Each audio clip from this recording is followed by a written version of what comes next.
Prove that the angle between the two tangent drawn from an external point to a circle is supplementary to the angle subtended by the line segment joining the point of contact at the center। चलो पता नहीं क्या बोल रहा है, ये तोड़ तोड़ के पढ़ेंगे तो समझेगा। तो ये मैंने लिया एक सर्कल, स्टेप वाइज देखते हैं क्या है। ठीक है, तो क्या बोल रखा है, prove that the angle between two tangent drawn from an external point. Okay, अब ये तो हो गया, तो अब टेंजेंट बना लेते हैं। एक टेंजेंट यहाँ से ये हो गया और एक टेंजेंट ये हो गया। ठीक, तो दो टेंजेंट हो गए।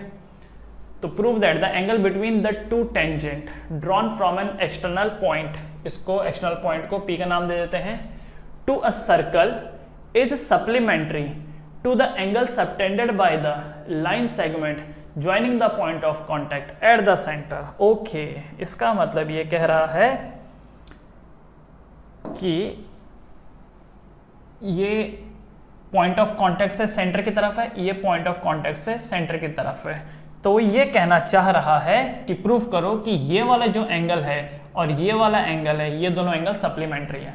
इसको ए नाम दे देते हैं, इसको बी नाम देते हैं, इसको ओ नाम दे देते हैं। ठीक है, क्या प्रूफ करने के लिए बोल रहा है वो आपसे बोल रहा है प्रूफ करो कि angle APB, angle APB plus angle AOB is 180 degree, AOB is 180 degree. ये प्रूफ करने के लिए बोल रहा है कि APB and AOB is 180 degree, ये प्रूफ करने के लिए बोल रहा है। ठीक है, मैं काम करता हूं, इसको नाम देता हूं ऐसे, इसको एंगल 1 ये 90 रहेगा, एंगल 2 ये एंगल 3, ये एंगल 4, ये एंगल 4। ऐसा नाम देने से ना समझाना भी आसान होता है, कंफ्यूजन भी नहीं होता है और लिखने में भी ज़्यादा दिक्कत नहीं होती है। तो कुल मिलाकर के मैं इसको ऐसा भी लिख सकता हूं और मैं ये लिख सकता हूं कि प्रूव दैट कि angle 1 plus angle 3 is equal to 180 degree. आपको दोनों में से जो अच्छा लगे आप वो कर सकते हैं। ठीक है, तो हमको प्रूफ क्या करना है, एंगल 1 एंड एंगल 3 का जो सम है वो 180 डिग्री है। ओके, तो प्रूफ क्या है इसका, प्रूफ क्या है, तो भाई प्रूफ ये है इन क्वाड्रिलेटरल PAOB, ये क्वाड्रिलेटरल है, angle 1 plus angle 2 plus angle 3 plus angle 4 is 360 degree. या सुनो, इन सब का सम कितना होगा, 360 डिग्री। ओके, नाउ एंगल 1 तो एंगल 1 ही है, एंगल 2 की वैल्यू कितनी हो जाएगी, 90 डिग्री, एंगल 3 की वैल्यू पता नहीं, एंगल 4 की value 90 degree equal to 360 degree. ठीक है, अच्छा यहाँ पे रीजन लिख देना कि angle 2 is equal to angle 4 equal to 90 degree. Reason क्या लिखोगे, radius is perpendicular to the tangent. इसको आर मत लिखना, पूरा लिखना है, radius is perpendicular to the tangent. तो इसीलिए एंगल 2 और एंगल 4 का जो वैल्यू है वो कितना हो जाएगा, 90 डिग्री हो जाएगा। सो एंगल 1 प्लस एंगल 3 प्लस 90 90 180 equal to 360। That means angle 1 plus angle 3 equal to 360 minus 180। That means angle 1 plus angle 3 is equal to 180 degree, 180 degree. Clear, आगे यही तो प्रूफ करना था। ठीक है, यही प्रूफ करना था कि एंगल 1 प्लस एंगल 3 का सम कितना है, 180 डिग्री। आप इस टर्म्स में ना लिख करके आप इस वाले टर्म्स में भी लिख सकते थे, पर अगर मैं ऐसा ना लिख के ऐसा लिखता तो आंखें चकराती हैं। ठीक है, आपके पास दोनों ऑप्शन है, आप ऐसे भी लिख सकते हो, आप ऐसा भी लिख सकते हो, पर ऐसा मत लिख देना, जैसे मैंने क्या लिखा है, APB लिखा है ना, आपने डायरेक्टली एंगल P लिख रखा है, ऐसा मत करना, क्योंकि उसमें चांसेस हो सकते हैं कि टीचर ये बोले कि P का मतलब ये एंगल और P का मतलब ये वाला भी तो एंगल हो सकता है कि नहीं। अब सोच विचार करने वाले कुछ भी कर सकते हैं, तो हमें रिस्क नहीं उठाना है, हमें प्रॉपरली लिखना है कि हम एंगल APB की बात कर रहे हैं, तो APB ऑब्वियसली ये वाला एंगल ही बनेगा। ठीक है, चलो बढ़ते हैं आगे, ये हो गया 10th क्वेश्चन। चलो आगे बढ़ेंगे, question number 11। Prove that the parallelogram circumscribing a circle is a rhombus. आपको प्रूफ करना है कि एक parallelogram circumscribing a circle is a rhombus. ठीक है, देखो ये एक सर्कल है और क्या बोल रखा है कि एक पैरेललोग्राम है, इसने सरकमस्क्राइब किया हुआ है, मतलब कि सर्कल को जो उसका सरकमफ्रेंस होता है उसके अराउंड उसने कुछ ऐसा बना रखा है।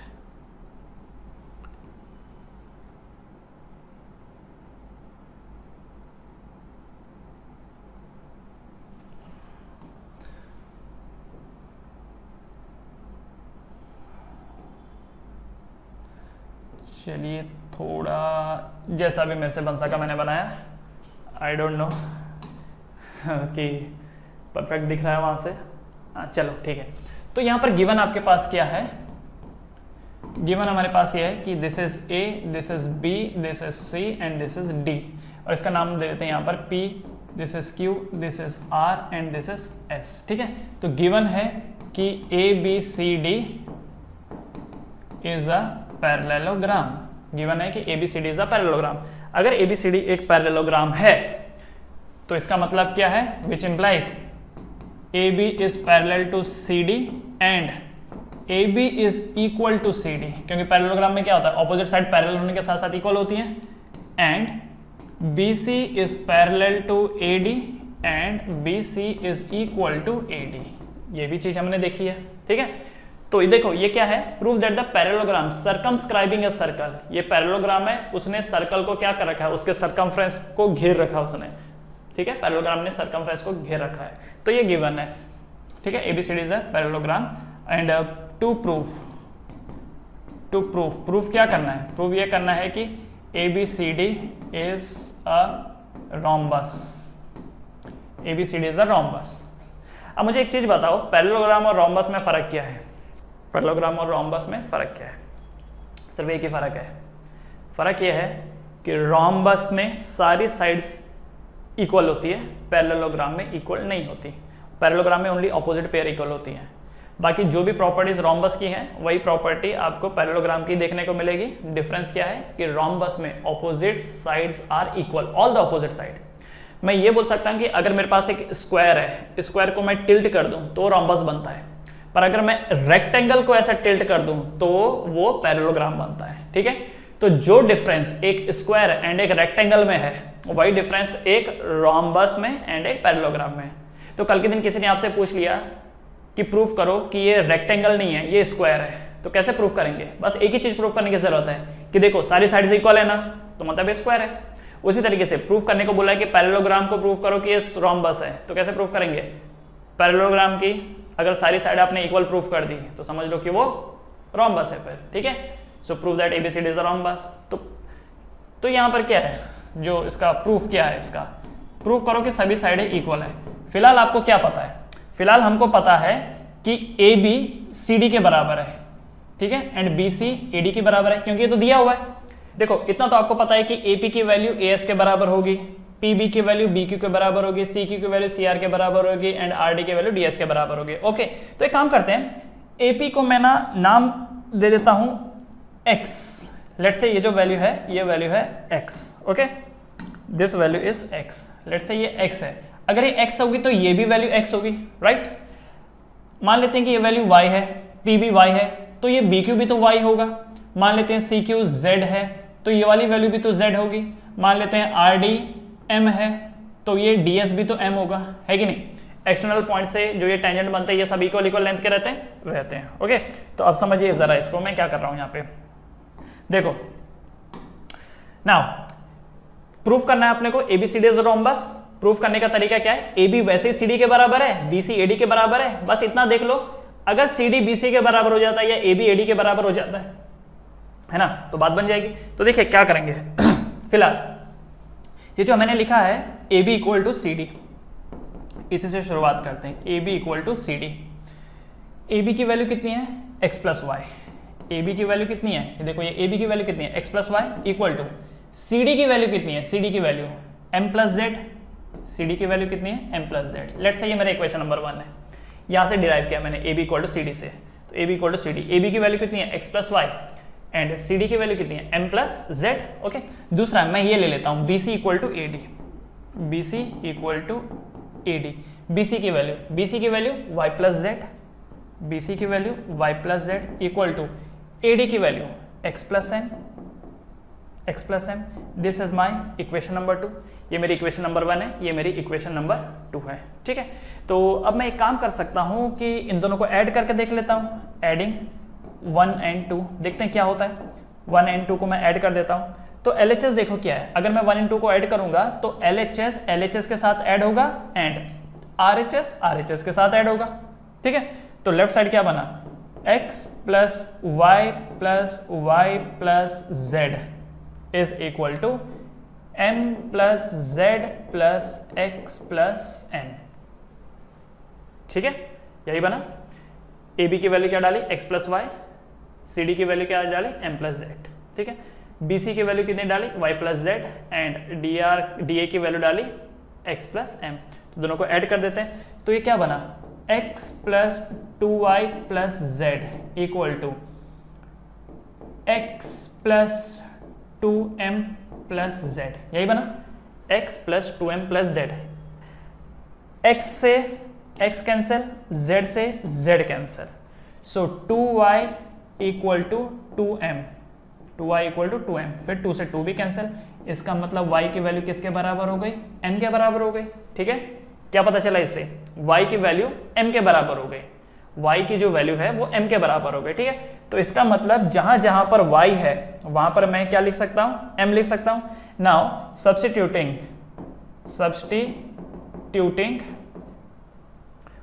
y equal to m in equation 1, y की वैल्यू जो m है उसको मैं इक्वेशन 1 में डालता हूं। इक्वेशन 1 क्या है, x plus y equal to m plus z, तो जहां पर y है वहां पर मैं m डाल देता हूं, तो x plus m equal to m plus z, तो m से m कैंसिल, सो इसका मतलब x इक्वल टू कितना निकल गया, z निकल गया। तो y की वैल्यू m के बराबर है। ठीक है, y की वैल्यू m के बराबर है, x की वैल्यू किसके बराबर है, z के बराबर है कि नहीं। तो y की वैल्यू m के बराबर है, x की वैल्यू z के बराबर है। ठीक, तो इससे क्या समझ में आता है, जरा समझिए। जहां जहां पर y है वहां पर मैं m कर देता हूं, वहां पर मैं क्या कर देता हूं, m कर देता हूं, और जहां जहां पर x है वहां पर मैं z कर देता हूं। तो समझिए जरा, ये देखो, जहां जहां पर y है वहां पर मैं m कर देता हूं, ये m हो गया। तो ये वाली साइड क्या है, x प्लस m, तो ये भी m हो गया, और जहां जहां पर x है वहां पर z कर देते हैं, तो ये z हो गया, तो ये z हो गया, राइट। तो ये वाली साइड क्या है, z प्लस m, ये वाली साइड क्या है, z प्लस m, ये वाली साइड क्या है, ये वाली साइड, अच्छा देखो यहां करने की जरूरत नहीं है, यहां पे ये z और m है ना, हाँ ये देखो ये z और बराबर, ये z और m है, ये z और m है, ये वाली साइड क्या है, z और m, क्या हर साइड z और m निकल गई, जरा देखो समझ में आया कि नहीं। फिर से एक बार समझो यहां पर हुआ क्या, ये x है तो ये भी x है, ये y है तो ये भी y है, ये z है तो ये भी z है, ये m है तो ये भी m है, राइट। तो अगर मैं a b लिखूं तो a b क्या बनेगा, a b क्या बनेगा, x प्लस, ये लो मैं फिलहाल मिटा देता हूं इसको वापस से, राइट। ठीक है, तो a b की वैल्यू कितनी हो जाएगी, x plus Y.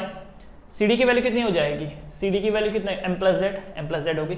BC equal to AD है, BC इक्वल टू AD, तो BC की वैल्यू कितनी है, y प्लस जेड, और AD की वैल्यू कितनी है, x प्लस m, तो x plus m। Equation 1 and equation 2 दोनों को मैंने ऐड किया, जब दोनों को ऐड किया जो कॉमन टर्म्स थी कट हो गई, तो y की वैल्यू किसके बराबर हो गई, m के बराबर हो गई, y की वैल्यू किसके बराबर हो गई, m के बराबर हो गई। और जब मैंने इसको इक्वेशन नंबर 1 में सब्स्टिट्यूट किया तो सॉल्व करने के बाद जहां जहां पर y था वहां पर मैंने m डाला, तो x की वैल्यू किसके बराबर हो गई, z के बराबर हो गई। ठीक है, इतना समझ में आया, y की वैल्यू m के बराबर हो गई, x की वैल्यू z के बराबर हो गई। क्लियर, नाउ अंडरस्टैंड दिस, जहां जहां पर y है वहां पर मैं क्या करूंगा, m लिख दूंगा। ठीक है, जहां जहां पर y है वहां पर मैं m लिख दूंगा, तो लिख दूं, तो ये लो यहां पर y था, यहां पर मैं क्या लिखूंगा, m, तो ये लो जी यहां पर मैंने लिख दिया m, दिस इज m, तो ये भी m हो जाएगा, ये भी m, और जहां जहां पर x है वहां पर मैं क्या लिख दूंगा, z, तो ये लो ये मैं मिटा रहा हूं, जहां जहां पर x है वहां पर मैं z लिख दूंगा, तो ये वाली वैल्यू कितनी हो जाएगी, z। ठीक है, और ये वैल्यू कितनी हो जाएगी, z। तो अब मुझे बताओ देयरफॉर AB की वैल्यू कितनी है, AB की वैल्यू कितनी है, z प्लस m, BC की वैल्यू कितनी है, z प्लस m, CD की वैल्यू कितनी है, z प्लस m, DC की वैल्यू DA की वैल्यू कितनी है, z प्लस m। दिख रहा है, therefore AB is equal to BC equal to CD equal to DA. Hence it is a rhombus. Hence it is मतलब कौन, ABCD is a rhombus. Hence ABCD is a rhombus. Hence ABCD is a rhombus, क्योंकि rhombus में सारी साइडें equal होती हैं, ठीक है। तो पहले हमने इसको x का नाम दिया, तो ये भी x था, ये y था, ये भी y था। बाद में हमको पता चला y की वैल्यू m के बराबर है एंड x की वैल्यू z के बराबर है, तो जहां जहां x था हमने z लिख दिया और जहां जहां पर y था वहां पर m लिख दिया। तो y की जगह पर m और x की जगह पर z। तो ये साइड क्या बनी, z प्लस m, ये साइड क्या बनी, z प्लस m, ये साइड क्या बनी, z प्लस m, ये साइड क्या बनी, z प्लस m। तो जब सारी ही साइड z प्लस m है तो इसका मतलब सारी साइड इक्वल है, और अगर सारी साइड इक्वल है तो इसका मतलब ये पैरेललोग्राम नहीं है, क्या है, ये रोम्बस है। ये क्या है, रोम्बस है, ठीक है, समझ में आया। तो क्विकली आप इसको लिख लीजिए, राइट दिस डाउन फास्ट। 3 2 1 गो। बढ़ते हैं आगे। एक बार देखेंगे ना इसको अच्छे से, सब समझ में आ जाएगा, कुछ भी प्रॉब्लमेटिक नहीं है इसमें। चलो अगला बढ़ते हैं। A triangle ABC is drawn to circumscribe a circle of radius 4 centimetre. Okay, तो इसका मतलब ये जो है ये एक सर्कल है जिसका रेडियस 4 सेंटीमीटर है। such that the segment BD and DC into which BC is divided by the point of contact D are of length 8 cm and 6 cm respectively. Find the side AB and AC. आपको AB and AC side निकालनी है। अच्छा एक बात बताओ, अगर ये 6 है, यहाँ से यहाँ तक 6 है, तो मतलब यहाँ से यहाँ तक 6 होगा। अगर यहाँ से यहाँ तक 8 है तो इसका मतलब यहाँ से यहाँ तक 8 होगा, यहाँ से यहाँ तक 8 होगा। अगर ये वाली वैल्यू x है तो यहाँ से यहाँ तक वैल्यू क्या हो जाएगी, x हो जाएगी, है कि नहीं, राइट। उसके बाद एक और चीज, अगर मैं इसको यहाँ से ज्वाइन करूँ और इसको मैं यहाँ से ज्वाइन करूँ, ये 4 है तो ये भी तो 4 होगा और ये भी 4 होगा। तो अगर आप ध्यान से देखो आपको 3 ट्राइंगल दिखाई देंगे। एक ट्राइंगल ये होगा, एक ट्राइंगल ये वाला होगा और एक ट्राइंगल ये होगा, ठीक है, और इन सभी में ये परपेंडिकुलर होगा। तो अगर आपको ये x मिल गया तो x में 6 जोड़ दोगे तो AC मिल जाएगा, x में 8 जोड़ दोगे तो AB मिल जाएगा, ठीक है। तो कैसे सॉल्व होगा ये, देखो ये वाला जो क्वेश्चन है ना, इस वाले क्वेश्चन को सॉल्व करने के लिए आपको एरिया का फॉर्मूला लगेगा, हीरोन्स फॉर्मूला लगेगा, ठीक है, हीरोन्स फॉर्मूला लगेगा। तो देखो 3 ट्राइंगल आपको दिखाई दे रहे होंगे, एक ये लेफ्ट साइड वाला ट्राइंगल, एक ये राइट साइड वाला ट्राइंगल और एक ये नीचे वाला ट्राइंगल। ये 3 ट्राइंगल, एक, ये 2 और ये 3। ये वाले ट्राइंगल में इसका जो ये वाला साइड है ये कितना है, x प्लस 6। ये वाली जो साइड है ये कितनी है, x प्लस 6, और इसकी परपेंडिकुलर हाइट है वो कितनी है, 4 है। इस वाले ट्राइंगल में ये वाला साइड कितना है, 6 प्लस 8, तो 6 प्लस 8 मतलब कितना हो गया, 6 और 6 12 13 14, ये 14 है, 14 है, और इसकी हाइट कितनी है, 4 है। इस वाले ट्राइंगल में ये कितना है, ये वाला साइड x प्लस 8 और ये कितना है, 4, ठीक है। तो ये 3 ट्राइंगल है, ट्राइंगल 1, ट्राइंगल 2 एंड ट्राइंगल 3। तो 3 ट्राइंगल है यहाँ पर। तो मैं यहाँ पे लिखता हूँ area of triangle, area of triangles. तो पहले वाले ट्राइंगल का एरिया कितना है, हाफ इंटू ये वाले ट्राइंगल का, ये वाले हाफ इंटू बेस कितना है इसका, x प्लस 6, ये बेस है, और हाइट करस्पॉन्डिंगली हाइट ये क्या होगी, 4 होगी, ठीक है, प्लस इसको मैं मिटा देता हूँ, समझ गए होंगे आप। अब ये जो दूसरा वाला ट्राइंगल है, इस दूसरे वाले ट्राइंगल के लिए एरिया क्या होगा, हाफ इंटू बेस कितना है, x प्लस 8 और हाइट कितनी है, 4, प्लस इस तीसरे वाले ट्राइंगल के लिए हाफ इंटू बेस कितना है इसका, 4 6 12 13 14, क्योंकि ये तो पता है ना, इंटू 4। ये क्या है, एरिया ऑफ ट्राइंगल। इन तीनों का जो सम करेंगे, इन तीनों ट्राइंगल का जो सम करेंगे, ये क्या निकल के आएगा, एरिया ऑफ ट्राइंगल। और ये किसके बराबर होगा, ये जो एरिया होगा वो किसके बराबर होगा, वो टोटल एरिया के बराबर होगा, ट्राइंगल का जो टोटल एरिया है। अब आपको एक चीज पता है क्या, कि ट्राइंगल का जो टोटल एरिया है वो हीरोन्स फॉर्मूला से कैसे निकालते हैं। हीरोन्स फॉर्मूला याद है, हीरोन्स फॉर्मूला बोलता है कि ट्राइंगल का जो एरिया निकलेगा, area of triangle, that will be equal to under root s into S minus A into S minus B into S minus C. याद है ये वाला formula, where S is called as semi perimeter. तो semi perimeter मतलब A plus B plus C upon 2, आधा perimeter. ठीक है, तो ये फॉर्मूला है। अच्छा, अब इस ट्राइंगल में देखो, सबसे पहला सेमी पेरीमीटर क्या होगा इस ट्राइंगल का? सेमी पेरीमीटर का मतलब क्या हो गया? पूरा पेरीमीटर का आधा। तो पेरीमीटर कितना हो गया यहाँ पर? तो ये साइड कितनी है? x प्लस 6 प्लस ये वाली साइड कितनी है? 6 प्लस 8 14 प्लस ये वाली साइड कितनी है? x plus 8 divided by 2। तो सॉल्व करने के बाद ये कितना आया? 14 और 6 20 और 8 28। तो 28 प्लस x कितना हो गया? 2x upon 2। तो 28 से एक बार 2 डिवाइड होगा तो कितना आ जाएगा? 14। 2x से 2 डिवाइड होगा तो कितना आ जाएगा? x। तो सेमी पेरीमीटर की वैल्यू कितनी आई? 14 प्लस x। ठीक है, तो ये सेमी पेरीमीटर हो गया।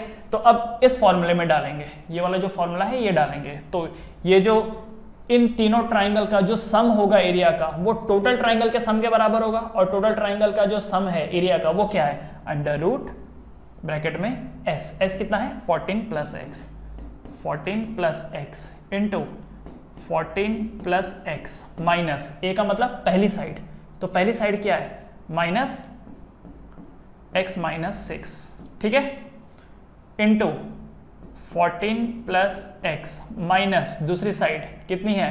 14 इंटू तीसरी side 14 plus x minus x। तो सर ये मैंने माइनस क्यों लिख दिया? ये तो प्लस है, x प्लस 8। ठीक है, समझ में आया? ये आया। तो ये वाला जो एरिया है ये हीरोन्स फॉर्मूला से आया है, और ये वाला एरिया कैसा है? तीनों को अलग अलग ऐड करके। ठीक है, अब क्या करेंगे? अब इसका देखो, पहले ये वाली स्टेटमेंट का देखो। क्या मैं इस स्टेटमेंट में से 1/2 इंटू 4 कॉमन ले सकता हूं? इस वाले की मैं बात कर रहा हूं। तो यहां पर क्या रह जाएगा?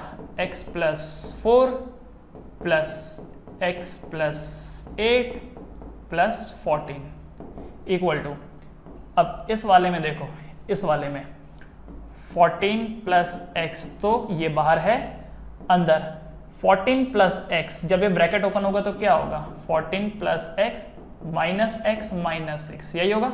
उसके बाद 14 प्लस एक्स माइनस 14, तो ये तो इधर के इधर ही कट गया। ठीक है, ये जो है ये तो इधर के इधर ही कट जाएगा। 14 से ये 14 कैंसिल। ठीक है, तो क्या बचेगा यहाँ पर? सिर्फ x, उसके बाद 14 प्लस एक्स माइनस 8, ये होगा। तो यहाँ पर प्लस एक्स से माइनस एक्स कैंसिल हो जाएगा। तो लेफ्ट साइड क्या बचा? देखो 2 2 ज़ा 4, तो 2 into x plus x 2x plus 8 और 4 ये हाँ 8 और 4 12, 12 प्लस 14 कितना? 28, नहीं सॉरी 26 है कि नहीं? 8 और 4 कितना होता है? 12, 12 plus 14, 12 plus 14 4 5 6 1 1 2 26 plus 26 equal to under root, यहां से ये कैंसिल हो गया, प्लस एक्स है माइनस एक्स, तो क्या बचा? 14 प्लस एक्स इंटू ये कितना है? 14 माइनस 6 कितना हो गया? 8, ये 8 हो गया इंटू एक्स का x हो गया, और ये 14 माइनस 8 कितना हो गया? 6। क्लियर? अब एक काम यहाँ पर ये कर सकते हैं कि जो ये स्क्वायर है, स्क्वायर को इधर ले लेते हैं। ठीक है, पहले तो 2 कॉमन ले लेते हैं, इसमें से 2 कॉमन ले लेते हैं। तो जब इसमें से 2 कॉमन आ जाएगा, ये देखो इसमें से भी 2 इसमें से भी 2, तो ये जब यहाँ से 2 कॉमन आके बाहर आ जाएगा तो इस 2 के साथ मल्टीप्लाई होकर के ये 4 हो जाएगा। अंदर क्या रह जाएगा? x plus 13। ठीक है, एक बार वापस से चेक कर लेते हैं।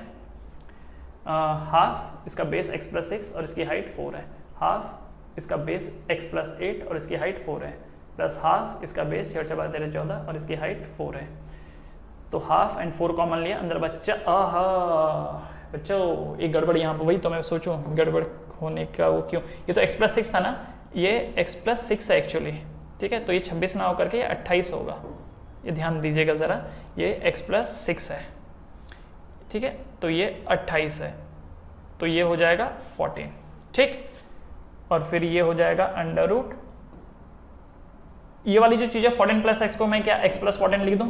एक ही बात है ना, इंटू 8 इंटू एक्स इंटू 6। ठीक है, अब इसके बाद क्या होगा? ये जो रूट होगा ये इधर जाएगा तो स्क्वायर हो जाएगा, तो 4 इंटू एक्स प्लस 14 ये हो गया, और ये इसके ऊपर आ गया स्क्वायर, क्योंकि रूट इधर आएगा तो स्क्वायर हो जाएगा, और ये बना x plus 14 into 8 into x into 6। ठीक है, अब एक चीज देखो, किसी भी नंबर के ऊपर जब स्क्वायर होता है तो उसका मतलब क्या होता है कि उसी नंबर को दो बार लिखा गया है। तो इसी चीज को मैं ऐसा लिख देता हूं, 4 into x plus 14 into 4 into x plus 14 लिख सकता हूं ना, equal to x plus 14 into 8 into x into 6, ये लिखा। अब एक चीज देखो, x प्लस 14 से यहां का x प्लस 14 कैंसिल, इस 4 से ये जब कैंसिल हो जाएगा 8 तो 2 जा हो जाएगा, क्योंकि 4 2 जा 8, फिर ये 2 से ये 4 कैंसिल 2 जा, फिर ये 2 से ये कैंसिल 3 जा। ठीक है, तो लेफ्ट साइड में क्या बचा, तो लेफ्ट साइड में बचा x प्लस 14, लेफ्ट साइड में बचा x plus 14 equal to right side में क्या बचा, तो राइट साइड में बचा 3x, x plus 14 equal to 3x, तो ये x उधर चल जाएगा, 14 equal to 3x minus x, 3x minus x क्या होता है 2x, so x equal to 14 by 2 that is 7, so x equal to 7, x की वैल्यू कितनी आई 7, तो ये जो वैल्यू है ये कितनी है 7, तो ये वाली भी वैल्यू कितनी हो जाएगी 7 हो जाएगी, है ना। पूछा क्या गया था, find the side A B and A C. ठीक है, देयरफॉर यहां पे मैं लिख देता हूं, therefore A C is equal to 7 plus 6, 6 6 12 1 13, 13 centimetre, and A B 7 plus 8, तो 7 7 14 और 1 15, 15 सेंटीमीटर। तो AC की वैल्यू कितनी 13 सेंटीमीटर एंड AB की वैल्यू कितनी 15 सेंटीमीटर। ओके, एक बार आगे बढ़ने से पहले चेक जरूर कर लेना चाहिए हमको कि जो ये वैल्यूज हैं वो सही हैं। यस, AB की वैल्यू कितनी 15 और AC की वैल्यू कितनी 13। Alright, that's correct. तो बच्चे लोग हाँ, फिर से एक बार समझा देता हूं क्या किया हम लोगों ने। हमको किसी भी अननोन को सॉल्व करने के लिए इक्वेशन चाहिए होती है, किसी भी अननोन को सॉल्व करने के लिए हमको इक्वेशन चाहिए होती है। तो मैं क्या बेसिस पे इक्वेशन बनाऊं, तो इसके लिए मैंने क्या किया, एरिया का कॉन्सेप्ट यूज किया कि ये जो 3 छोटे छोटे ट्राइंगल हैं इनका जो एरिया का सम होगा वो बड़े ट्राइंगल के सम के बराबर होगा, राइट ना। छोटे छोटे जो 3 टुकड़े हैं उनका जो एरिया का सम होगा वो बड़े वाले ट्राइंगल के एरिया के सम के बराबर होगा। तो बस, तो लेफ्ट साइड में 3 छोटे छोटे ट्राइंगल का एरिया मैंने निकाल लिया, half base into height, half base into height, half base into height करके इन तीनों का मैंने ऐड कर दिया, इक्वल टू बड़े ट्राइंगल का एरिया कैसे निकालते हैं, हीरोन्स फार्मूला से। हीरोन्स फार्मूला क्या है, area of triangle is under root s into S minus A into S minus B into S minus c, where S is called as semi perimeter. तो semi perimeter का मतलब क्या होता है, आधा पेरीमीटर। ये वैल्यू अपने को पता नहीं थी तो हमने इसको एक्स ले लिया, तो अगर ये एक्स है तो ये भी एक्स है, राइट। तो सेमी पेरीमीटर कितना हो जाएगा, तो पहले टोटल पेरीमीटर निकालो, डिवाइड बाय 2 करो। टोटल पेरीमीटर कितना है, x plus 6, 6 plus 8, x plus 8, x plus 6, 6 plus 8 मतलब 14, x प्लस 8, तो x प्लस 8 डिवाइड बाय 2, तो 28 plus 2x by 2, that means semi perimeter कितना हो गया 14 plus x, 28 by 2 is 14, 2x by 2 is x, तो semi perimeter इतना हो गया। फिर इस वाले फॉर्मूले में डाला under root s into S minus ए into S minus B into S minus C, तो s की जगह पर क्या आएगा 14 प्लस x, तो ये हो गया, इस s की जगह पर क्या आ गया 14 प्लस x, इस x की जगह पर क्या आ जाएगा 14 प्लस x माइनस a की वैल्यू, a की वैल्यू यहाँ पर क्या है x प्लस 6, तो माइनस कर दिया x प्लस 6। दूसरा s माइनस b, तो 14 प्लस x माइनस b कितना 14, क्योंकि ये साइड कितनी है 14। तीसरा 14 प्लस x माइनस c की वैल्यू, तो 14 प्लस x माइनस c की वैल्यू मतलब ये वाली साइड, ठीक है। यहाँ पर ये a b c जो लिखा हुआ है ना, वो ये वाले a b c नहीं है, ये जो a b c है, small a small b small c, these are the sides of the triangle, ये याद रखना, क्योंकि फॉर्मूला आपने ऐसे ही पढ़ा है इसलिए मैंने एक्जैक्टली ऐसे लिखा है। ये पॉइंट वाले ए बी सी नहीं है, ये ट्राइंगल का ए बी सी वाले नहीं है, ये साइड की बात कर रहा है। तो ए का मतलब पहली साइड, बी का मतलब दूसरी साइड, सी का मतलब तीसरी साइड, ठीक है। तो हर बार क्या करना है, एस में से पहली साइड माइनस करनी है, एस में से दूसरी साइड, एस में से तीसरी साइड। तो ये देखो, एस में से पहली साइड माइनस की, एस में से दूसरी साइड माइनस की, एस में से तीसरी साइड माइनस की, ठीक है। और बाहर तो एक एस है तो वो एक एस है, बस इक्वेशन बन गई। अब आपको करना क्या है, जो जो कट सकता है उसको कट करो। कट करने के बाद धीरे धीरे करके इस कंक्लूजन तक पहुंचे और लास्ट में और कट होते होते सॉल्व होते होते एक्स की वैल्यू 7 आ गई। तो अगर एक्स की वैल्यू 7 आ गई तो ये साइड कितनी बनी 7 प्लस 6 दैट इज 13, ये साइड कितनी बनी 7 प्लस 8 दैट इज 15, ठीक है। That's all. तो इसलिए एक काम कीजिए, इसको फटाफट कॉपी कर लीजिए एंड वीडियो पॉज करने के बाद एक बार देखिए इस क्वेश्चन को। क्वेश्चन बहुत ही सिंपल है, बस कैलकुलेशन थोड़ा सा लंबा है। चलिए 3, 2, 1 गो, बढ़ते हैं आगे नेक्स्ट क्वेश्चन पे। Next question, prove that opposite side of a quadrilateral circumscribing a circle subtend supplementary angle at the center of the circle। ठीक है जी, क्या बोल रखा है? Prove that opposite side of a quadrilateral circumscribing a circle. तो पहले तो circle लेते हैं, उसको सर्कमस्क्राइब कर देते हैं। ये लो जी, एक सर्कल लिया, उसको हम करेंगे सर्कमस्क्राइब। तो सर्कमस्क्राइब ये एक हो गया, इसको ये दूसरा, यहां से ये तीसरा, ये चौथा। ठीक है, ओके, इसका नाम दे देते हैं, दिस इज ABCD। इसका नाम यहां पर PQRS।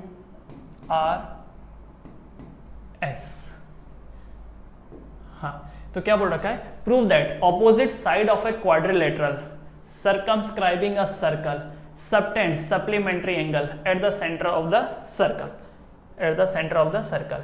ठीक है, फिर से एक बार समझिए क्या बोल रखा है। Prove that opposite side of a quadrilateral, ये अपोजिट साइड है, ये दोनों अपोजिट है। सर्कमस्क्राइबिंग ए सर्कल, सर्कल को सर्कमस्क्राइब किया हुआ है। Subtend supplementary angle eight the centre of the circle. तो ये जो साइड है, ये सेंटर ऑफ सर्कल में सप्लीमेंट्री एंगल बनाते हैं। सप्लीमेंट्री का मतलब, चलो यहां से ये ज्वाइन कर दिया, यहां से ये ज्वाइन कर दिया, ठीक है, यहां से, अच्छा चलो अच्छे है, एक काम करते हैं, ऐसा लाइन बना देते हैं। ठीक है, तो देखो यहां से ये हो गया, यहां से ये हो गया, राइट। दूसरा ये यहां से हो गया और यहां से ये हो गया। तो बोल रखा है प्रूफ करो, बोल रखा है प्रूफ करो कि ये वाले जो एंगल हैं ये सप्लीमेंट्री एंगल है। लेट्स से x है और ये y है, तो प्रूफ करना है आपको, टू प्रूफ कि x plus y equal to 180 degree. यही होता है ना सप्लीमेंट्री। तो आपको प्रूफ करना है कि ये x और y सप्लीमेंट्री है, क्योंकि अगर ये दोनों सप्लीमेंट्री हो गया तो ये दोनों भी हो जाएगा। तो दोनों की बात करने की जरूरत नहीं है, कोई भी एक पेयर को आप सप्लीमेंट्री प्रूफ कर दो, कोई भी एक पेयर को सप्लीमेंट्री प्रूफ कर दो। ठीक है, तो कर सकते हैं क्या हम सप्लीमेंट्री प्रूफ कर सकते हैं? तो क्या करते हैं, एक काम करते हैं, ये एंगल x है, अगर ये x है तो ये भी x है, ये नहीं, x तो ऑलरेडी हम लोगों ने लिख रखा है ना, तो कुछ और नाम देना पड़ेगा। एक काम करते हैं, इसको मैं एंगल 1 का नाम दे देता हूँ, इसको 2 का नाम दे देता हूँ। ठीक है, ये इसको एंगल 1 का नाम देता हूँ और इसको एंगल 2 का, जिसकी वजह से क्या होगा, ये चेंज हो जाएगा। हमको प्रूफ करना होगा कि angle 1 and angle 2 is 180 degree. अब लिख सकते हैं, ये x है, ये x है, ये y है, ये भी y है, ये z है, ये भी z है, ये m है, तो ये भी m है। इतना तो हम लोग जानते हैं और हमको ये भी पता है प्रूफ। अच्छा देखो प्रूफ क्या है, इन क्वाड्रिलेटरल ABCD, इन क्वाड्रिलेटरल ABCD सारे एंगल का सम कितना होगा, सारे एंगल का सम कितना होगा 360 डिग्री। इसका मतलब ये एंगल कितना है, 2x plus 2y plus 2z plus 2m equal to 360 degree. इसका मतलब 2 कॉमन लेकर के x plus Y plus z plus m की वैल्यू कितनी हो जाएगी, 360 degree. That means x plus Y plus z plus m की वैल्यू कितनी होगी, 360/2, दैट इज 180 डिग्री। 2 इधर आके डिवाइड हो जाएगा। ठीक है, तो x plus Y plus z plus m की वैल्यू कितनी है यहाँ पर, 180 degree. x plus Y plus z plus m की वैल्यू कितनी है यहाँ पर, 180 डिग्री। ठीक है, तो अगर x प्लस वाई एंड यहां पर z एंड m, इसकी वैल्यू अगर 180 डिग्री है, दैट मीन्स कि ये जो ऑपोजिट है, ये जो ऑपोजिट वाला एंगल है, इसकी वैल्यू कितनी होगी, तो ये वैल्यू भी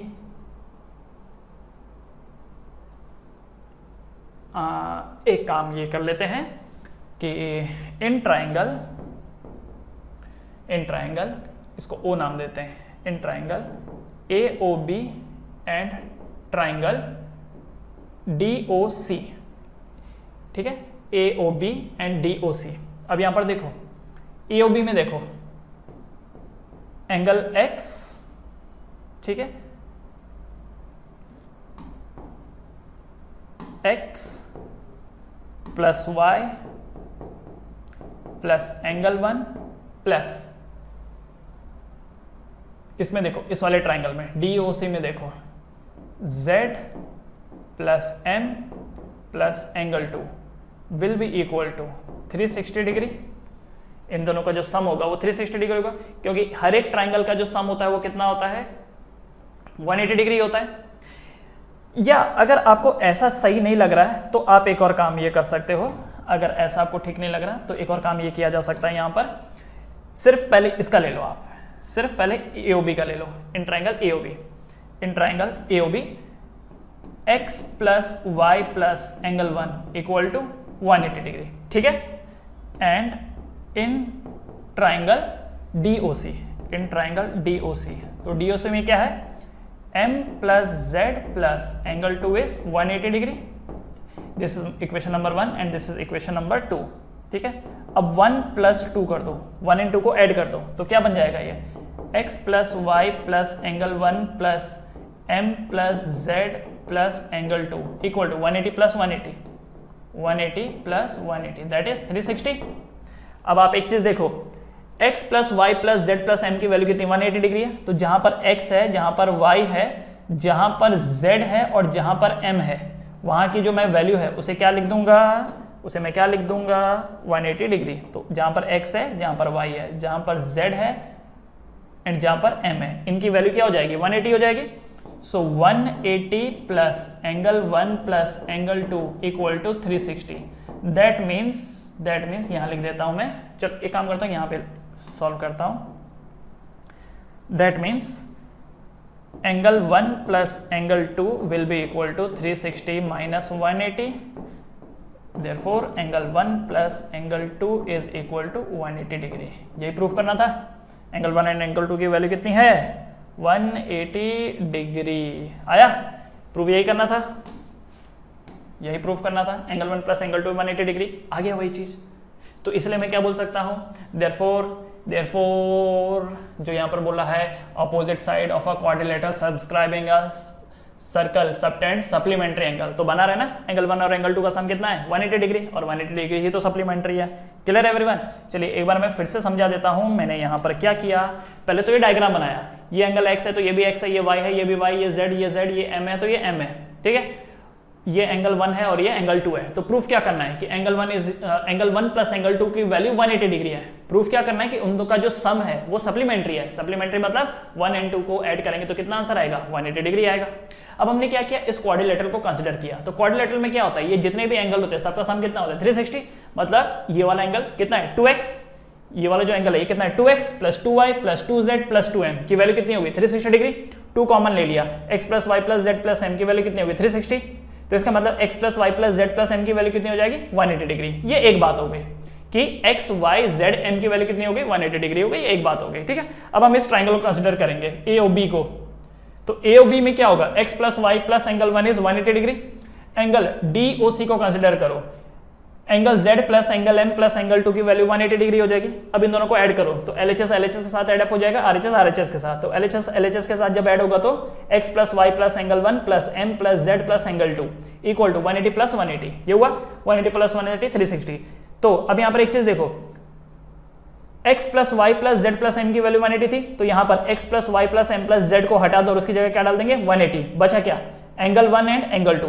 तो 180 plus angle 1 plus angle 2 equal to 360। इसका मतलब एंगल 1 एंड एंगल 2 की वैल्यू कितनी आ जाएगी, 180 डिग्री। तो अगर एंगल 1 एंड एंगल 2 180 डिग्री है तो इसका मतलब opposite angles are making supplementary angles, ठीक है। अच्छा, गलती से ये मत सोचना सर देखो ये तो वर्टिकली अपोजिट एंगल है तो जितना 1 होगा उतना 2 होगा। ये वर्टिकली नहीं है, ये ध्यान रखो, ये वर्टिकली अपोजिट एंगल नहीं है। एंगल 1 की वैल्यू अलग है, एंगल 2 की वैल्यू अलग है, ठीक है। वर्टिकली तो तब बनता है जब ये क्रॉस हो। ये कुछ ऐसा डायग्राम है, ये इस टाइप का ऐसा कुछ डायग्राम है, तो ये दोनों वर्टिकल अपोजिट एंगल थोड़ी होंगे। जब सीधी रेखाएं होती है तो होती है, ये सीधी रेखा नहीं है, ठीक है। तो angle 1 and angle 2 are not vertically opposite angles. Clear, ठीक है बच्चे लोग, तो इसे कॉपी कर लो फटाफट। चलिए बढ़े आगे, 3 2 1 गो, मूविंग फॉरवर्ड। ऑलराइट, सो सारे क्वेश्चंस हो गए खत्म। So this was all about circles. तो करना क्या है, आर.डी. शर्मा उठानी है एंड उसमें जितने भी एग्जांपल्स हैं उसको अच्छे से सॉल्व करना है, ओके। और जितनी ज़्यादा बार आप सॉल्व कर सकें, कम से कम कोशिश कीजिए कि जितने भी एग्जांपल है उसको 3 बार सॉल्व करने के लिए, ओके। तभी जाकर के जो भी कॉन्सेप्ट है वो और अच्छे से क्लियर होंगे।